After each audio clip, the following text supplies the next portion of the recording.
Matt here, and I wanted to go over some basic troubleshooting on posting issues. So if you're having issues with the poster, whether it be fast poster, slow poster, manual poster, that sort of thing, there's some general things you can check and you can try. So if you start to post and everything just goes rapidly into failed and it's 100% failed or it's 100% failed in general, it could of course be your list, so you want to double check and make sure that you're actually feeding it blog lists. A quick test would be to run a portion of the list through the blog analyzer, and if all looks good there, then your list is probably okay. Of course, the next thing obviously is that it's going to be the proxies. If you have loaded up private proxies that are wrong, or if they've changed, or something like that, then you want to go ahead and double check your proxies and just test them here under the Manage tab.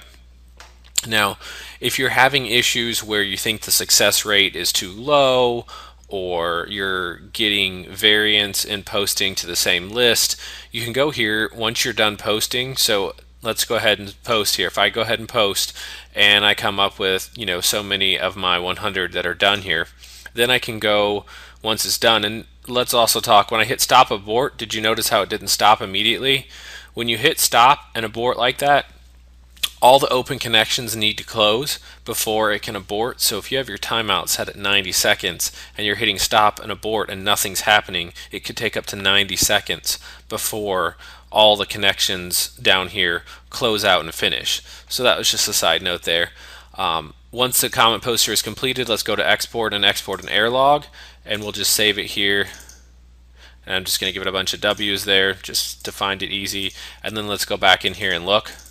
When we open it up, we can see a text file here, and it gives us the sites we were posting to, and you can see here next to it, it gives us reason code. So this one failed because of CAPTCHA. Same thing here, this one failed, unable to post. So unable to post may just mean that there's something on the page, the form is messed up, it didn't have a form, all of the above.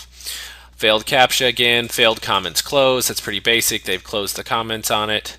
Go over here, CAPTCHA, unable to post. We've got failed discarded. That's a good one. Failed discarded means that Scrapebox was able to post to the blog, but the blog discarded it, and that would generally be because of spam protection. Some sort of spam plugin has caught your website or thinks your website is spam or that you're spamming, and so they discarded your comment as spam. And so submitted is pretty straightforward as well. Going down through here, failed, unable to post. When you get down to something like this where it says failed 403, now 403 is forbidden, meaning that sometimes can be a proxy error. If your proxies happen to be, the proxy you happen to hit was forbidding you from posting, but it also can be just that the website has an error and it's not allowing you to access that particular page. Failed 500, another good example, it's a internal server error. So we can look at those error codes, and right here in Scrapebox's help there is an error code reference, server error code reference, and it'll bring it up, and so we can go down here and see that 403 is forbidden. The request was a legal request, but the server is refusing to respond to it. So okay, we know that that means that the server was messed up or is a proxy. Let's go error 500 down here. Error 500, internal server error. Basically that means that there was an error on the web hosting server, it's down at the moment, or something's wrong with a script on there or something, so it's not working. So you can kind of go through here and you can see what's going on. So that's a helpful thing to export the error log, and that information is also right here, but sometimes it's helpful to export the error log because that's a rather small box to work with, and if we can get a text file here, that's obviously a lot easier to work with size-wise to scroll through there. And so if you're having issues where you don't have a lot of system resources, or you're running this on a slower box or slower internet connection, or with a lot of other things running, especially things that are using internet connections, Windows messaging may be having a hard time keeping up. So what you can do is you can go up here to settings and you can enable fast poster connection balancing. What that does is every 500 posts it will pause and allow all the posts to catch up and for Windows messaging to catch up, and then it'll proceed forward and do some more posts. So that can help to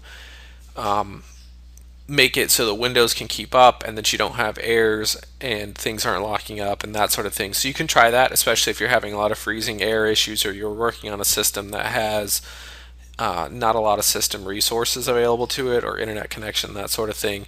If your system and everything is running fine, you don't want to use the fast poster connection balancing because it'll obviously just slow you down. Then if you're having issues as well where you're posting and you're having a really bad success rate, or all of a sudden everything stops, or it just everything's going along great for like 5, 10, 20 minutes and then it just stops and everything's failed, go to help and you can test the server connection and make sure that you have all 6 green lights.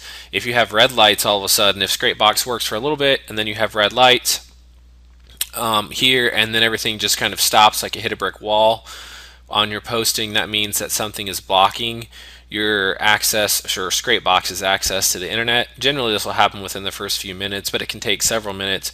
But an antivirus, firewall, malware checkers, stuff like that, they can hook the process, and then once you get so many connections going, they think that Scrapebox looks like spam or malware or a virus or that sort of thing, so they're killing the internet connection to it. And then if you close down Scrapebox and reopen it, it'll have internet access again for a little while. So that's something you can also check, and then you just need to add allow rules in those programs.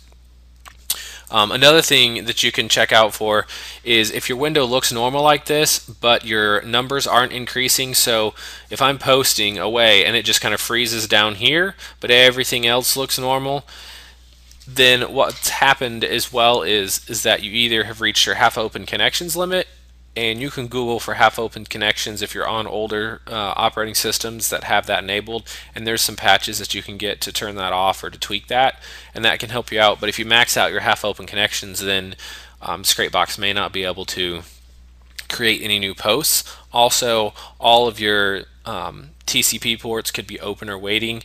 Kind of a similar process, but basically you just have everything's running so fast and Windows isn't closing down those connections, and so everything's open and waiting, so Scrapebox can't actually create any new connections, so nothing increases there.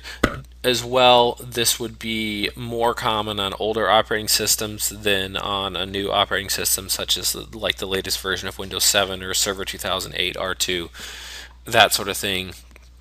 They have more ports available for TCP to work with, so you generally don't have that kind of issue, but that can also be an issue as well.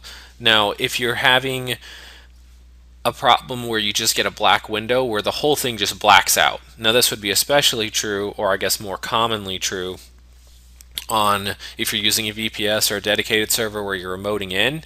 If you're doing that, it could be that your internet connection's too slow, or that the internet connection with the VPS and that sort of stuff is too slow, but that's not likely. It could be on your end, or it could be that there's not enough resources available on the VPS or the server to paint the window or display the screen, in other words, so it just gives you a black screen. Also, you'll notice when this happens that if you open up any other program over it and close it, it still keeps an image of that program silhouetted there on the screen where the black image or the black box is. So this just basically means that there's not enough resources there.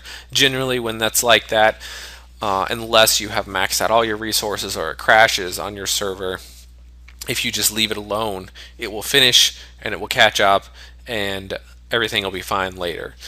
But that's what that means, just not enough resources. Now, if it's ghosting, like if you have this window and it turns like a ghost opaque white kind of thing and it says especially not responding up here at the top, then that will generally mean a few different things, but basically something's locked up.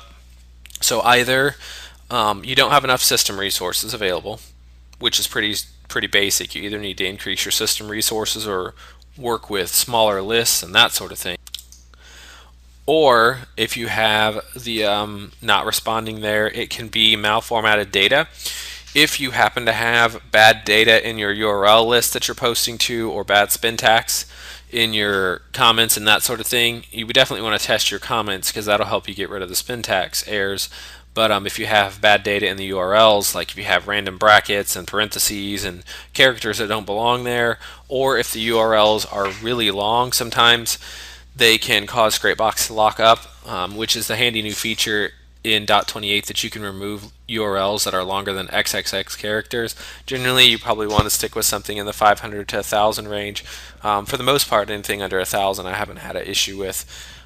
but I haven't extensively tested that, but there is a correlation there. So you can shorten your URLs. You can also try the malware checker add-on if you have malware running. Fast Poster isn't real susceptible to malware and stuff like that, but Slow Poster, especially since it uses the Internet Explorer rendering engine, then it is very susceptible. So you definitely want to run your list through the malware checker add-on. And if you're using Slow Poster, you can use the Blog Analyzer add-on as well. But that can help weed out URLs that are problematic. And then, of course, your system resources. Ultimately, if it works out to be that, there's not a whole lot you can do other than simply using smaller lists or turning your connections down or just not doing as many other things on your system or your box, whatever it's running on, at the same time. Now lastly, if you're having issues and you can't figure out what the problem is, if you've tried all the troubleshooting and you're still having issues, then if you're having issues with the poster, especially any of the poster options here, you'd want to go to export and export this error log so you can send it over, because a lot of times just by looking at that, support is able to tell, oh, we have every single one of them failed because of CAPTCHA. Well, it just CAPTCHAs and you just didn't notice it, or every single one of them is a 404, or it's all a timeout, or everything's running perfectly and then we see a wall of timeout. So there's a lot of things that you can determine, but if you don't know what you're looking at, support is going to know what they're looking at. So go ahead and send over, export that error log, and of course they may ask you for other things as well. And you can just get support on their website. It's just scrapebox.com, and all the way down at the bottom, or more easier, in Scrapebox here under help, there is a contact option that you can get just by going to help and then visiting the website and then scrolling all the way down here where it says contact support. And then you'll see the form and you can select the support department, that sort of thing. Now, obviously you can't upload the file here for the error log, so basically what I would do then is just take a portion of the error log and paste it below here if you feel that that's relevant and helpful to support. And if not, they can come back and ask you for that error log if they need it. And that is the basic concept of how you can troubleshoot Scrapebox.